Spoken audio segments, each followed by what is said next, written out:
Salam kreatif, salam sejahtera. Perkenalkan saya Hadrian Bastian, mahasiswa Desain Komunikasi Visual, Fakultas Seni Rupa dan Desain, Universitas 11 Maret, Surakarta. Di sini saya akan mempresentasikan proposal tugas akhir saya yang berjudul Perancangan Brand Identity Masker Batik Tulis Maratani melalui media komunikasi visual.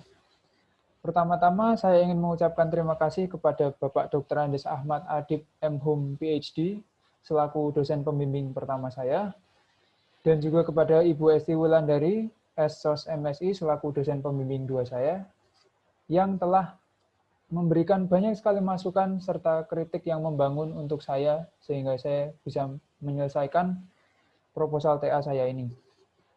Oke, pertama-tama dimulai dari perancangan desain itu ada 5 tahapan. Yang pertama ada pendefinisian, yaitu desainer mendefinisikan permasalahan apa yang dihadapi, permasalahan desain apa yang dihadapi oleh kliennya. Kemudian dilanjutkan dengan penelitian, pengumpulan data begitu. Mencari dari buku atau dari wawancara untuk mengumpulkan data yang valid untuk mendukung serta memberikan dasar yang lebih jelas mengenai permasalahan tersebut. Kemudian dilanjutkan dengan penggagasan, yakni penuangan ide-ide dari sang desainer untuk menyelesaikan permasalahan tersebut, kemudian pengembangan dari ide-ide tersebut hingga menjadi purwarupa atau prototipe yang kemudian diimplementasikan menjadi produk nyata. Untuk langkah-langkah yang urutan langkah-langkah yang akan saya lakukan, yang sudah saya kerjakan untuk mengerjakan proposal TA saya, diantaranya itu saya sudah menentukan objek riset dan latar belakang masalah, kemudian mengumpulkan referensi, kajian pustaka, dan teori. Dari sana saya memperoleh data, dokumen, dan kemudian saya analisa menjadi perancangan konsep visual atau strateginya, kemudian diakhiri dengan pengkaryaan. Nah, dari batik Maratani ini saya mengidentifikasi permasalahannya adalah mereka hanya menjual sebanyak 30-50 masker per bulannya. Dan itu hanya sejumlah 2 hingga 3 transaksi per bulannya. Karena pemasarannya kurang, hanya via WA saja, sehingga hanya transaksi yang terjadi itu hanya dari teman-teman atau orang-orang terdekat dari sang pemilik brand. Kemudian belum adanya brand identity ini yang mengakibatkan tidak ada ciri khas yang bisa ditonjolkan dari produk tersebut. Nah, untuk mengumpulkan data, saya telah membagikan kuesioner kepada 100 orang pengguna masker selama masa pandemi COVID-19 melalui Google Form. Dan 71% mengatakan mereka akan tetap menggunakan masker setelah masa pandemi COVID-19 dan 29% berkata tidak akan menggunakan masker lagi.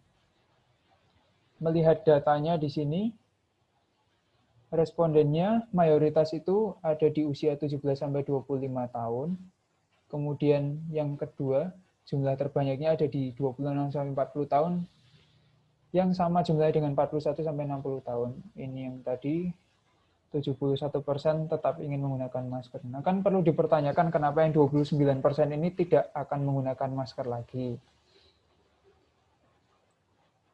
Nah, yang pertama alasannya kenapa yang 71% tadi masih akan menggunakan masker itu karena menurut mereka itu menggunakan masker itu aman untuk melindungi diri mereka dari polusi, debu, dan kotoran yang lainnya, virus-virus segala itu. Kemudian 21%, 21 orang mengatakan sudah terbiasa menggunakan sejak masa pandemi, dan 11 mengatakan itu sudah menjadi gaya hidup mereka. Untuk yang tidak ingin menggunakan itu, mereka 32 orang mengatakan bahwa menggunakan masker hanya ketika diperlukan saja karena mereka merasa sehat-sehat saja, tidak perlu menggunakan masker. Dan yang kedua, alasannya adalah karena pemakaian masker itu kebanyakan panas. Jadi melihat data-data tersebut, dapat kita simpulkan bahwa kita perlu menciptakan sebuah produk yang tidak panas ketika digunakan, agar orang yang merasa tidak awalnya menggunakan masker itu penting, tapi karena panas jadi mereka malas untuk menggunakannya itu, jadi bisa memakai produk kita ini dan menggunakan maskernya itu dengan aman dan nyaman, begitu. Karena bahan yang kami gunakan adalah katun 100%, sebanyak 3 lembar, 3 lapis, itu sudah sesuai dengan standar dari CDC dan WHO. Nah, untuk target marketnya yang direncanakan dari pembuatan masker kain batik tulis Maratani ini adalah orang dewasa berusia 30-60 tahun, itu yang berusia dewasa hingga lanjut ya. Pendidikannya SMA hingga perguruan tinggi, jenis kelaminnya laki-laki dan perempuan, kelas sosialnya menengah ke atas. Kemudian segmentasi geografisnya di seluruh wilayah Indonesia. Kemudian dari pola pemikirannya adalah orang-orang yang menggunakan masker selama pandemi COVID-19, yang mengeluh kalau menggunakan masker panas dan yang ingin terlibat untuk pemberdayaan masyarakat kecil. Nah, di sini untuk pemberdayaan masyarakat kecil. Jadi perusahaan Batik Maratani ini itu melakukan kegiatan sosial. Jadi dia keuntungan dari menjual produk-produknya itu dibagikan kepada masyarakat kecil. Dan untuk yang pembuatan masker kali ini sang pemilik Ibu Esti Maratani itu mempekerjakan pembatik, pengrajin batik, serta penjahit Vermak Jeans yang berada di dekat rumahnya. Jadi mereka ini sedang kesulitan uang di masa pandemi seperti ini, dan Ibu Esti bersama dengan saya sebagai desainer maskernya itu memiliki ide untuk membantu sang pengrajin batik ini dan juga penjahit yang sedang kekurangan order ini. Secara terkhusus penjahitnya ini dia benar-benar sedang dalam kondisi ekonomi yang kritis karena dia juga membantu untuk adiknya yang terkena sakit kanker dan untuk menjaga ibunya yang ada di rumah. Jadi di sini sisi selling untuk maksudnya teknik menjual dari Batik Maratani ini selain juga dengan desain-desainnya, kemudian dari nilai gunanya, keamanan dari masker tersebut sesuai dengan standar dan kemudian tidak panas apabila digunakan. Tapi selain itu juga menjual secara emosi. Maksudnya di sini adalah membuat rasa simpati terhadap sang pembeli dan membuat sang pembeli itu merasa kalau dia membagikan sedikit uangnya untuk masyarakat kecil, masyarakat yang membutuhkan. Jadi selain dia juga mendapatkan barang yang berguna untuk dirinya, dia juga sudah berbagi untuk pemberdayaan masyarakat yang membutuhkan. Nah, dari sini untuk spesifikasi ukuran masker kain batik tulis yang ukuran dewasa ini, itu ukurannya 13 kali 22 cm kalau dibuka maskernya. Tapi 11 cm kalau ditekuk. Kemudian di sini bagian earlobe-nya, ini ada opsi tali hijab dan tali biasa yang bisa diorder sesuai dengan minat pembelinya. Di sini panjangnya 6 cm, di sini sampai sini 13 cm, kemudian sisi miring ini 9 cm dua-duanya. Sudah disesuaikan dengan bentuk wajah ya. Kemudian untuk opsi lain juga bisa untuk ukuran anak-anak. Di sini kita juga tersedia ukuran untuk anak-anak karena kita sebagai desainer juga tentunya akan menjual ini. Meskipun produknya untuk anak-anak, juga kita akan menarget ke orang tuanya atau ibunya terutama untuk memberikan keamanan untuk putra atau putrinya begitu.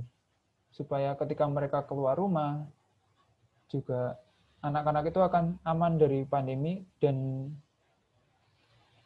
juga debu dan kotoran yang lainnya tentunya. Jadi sama bahannya juga masker kain 3 lapis.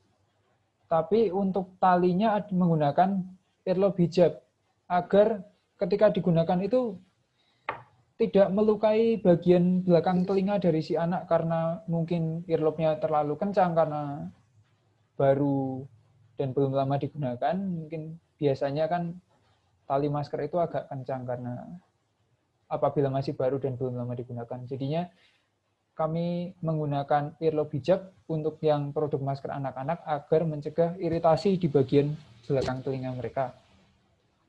Kemudian untuk ciri khasnya, konsep logonya itu saya menggunakan konsep yang tradisional namun simple. Jadi menggunakan kesan minimalis yang terlihat modern, tapi tidak membuang sisi tradisional. Karena kita di sini membicarakan batik tulis itu kan tradisional. Jadi di sini saya menggunakan logo Mo dari aksara Jawa yang dikombinasikan dengan keharmonisan dari keseimbangan lingkaran-lingkaran ini untuk membuat logo Mo yang nanti akan ditempelkan di masker tersebut menggunakan bahan polyflex dan disetrika di atasnya. Untuk warna-warna masker yang ditawarkan di sini ada pink, merah, biru, hijau, sian, kuning, hijau tua, pink, dan putih. Ini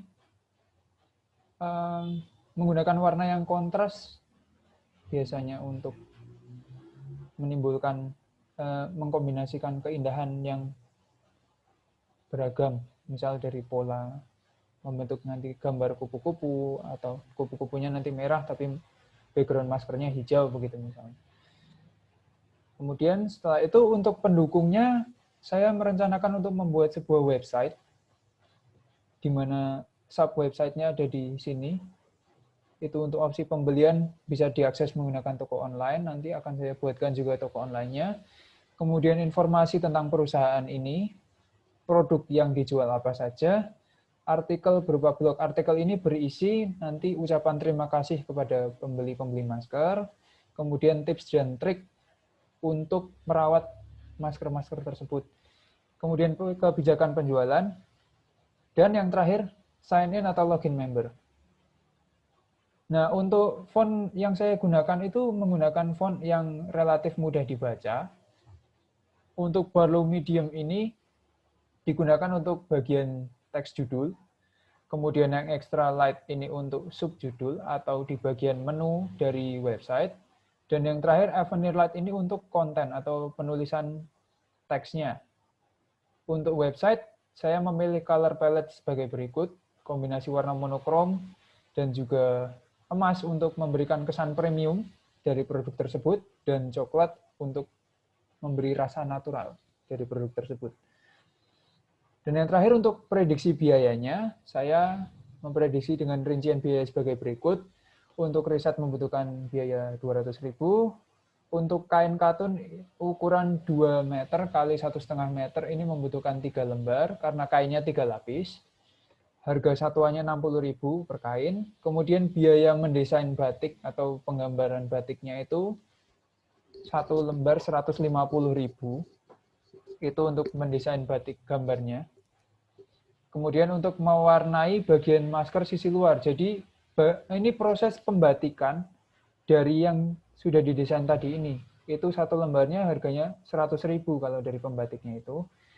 Dan yang satunya lagi ini adalah pewarnaan dari yang masker sisi dalam. Jadi pewarnaan maskernya ini dari 3 kain tersebut itu 1 dengan desain, 1 hanya warna, dan 1 kain putih. Jadi menghasilkan 1 masker setelah dijahit nanti. Nah, kemudian untuk biaya menjahit maskernya satunya 2.500 dan 3 lembar kain tadi dijahit menjadi 1 itu selebar 2 kali 1,5 meter ini akan jadi 37 buah masker. Apabila di total menjadi 92.500, kemudian biaya fotografi produk ini biaya untuk foto baik posting di sosial media untuk memperkuat marketingnya tadi, dan juga foto untuk websitenya itu membutuhkan ya kurang lebih 100 foto, masing-masing senilai 8.000 dan total 800.000. Kemudian biaya desain website 300.000 dan apabila semuanya ini ditotal menjadi 1.862.500. Baik, sekian presentasi dari saya. Kurang lebihnya mohon maaf. Terima kasih banyak sudah mau mendengarkan. Salam kreatif dan tetap semangat dan semoga sehat selalu.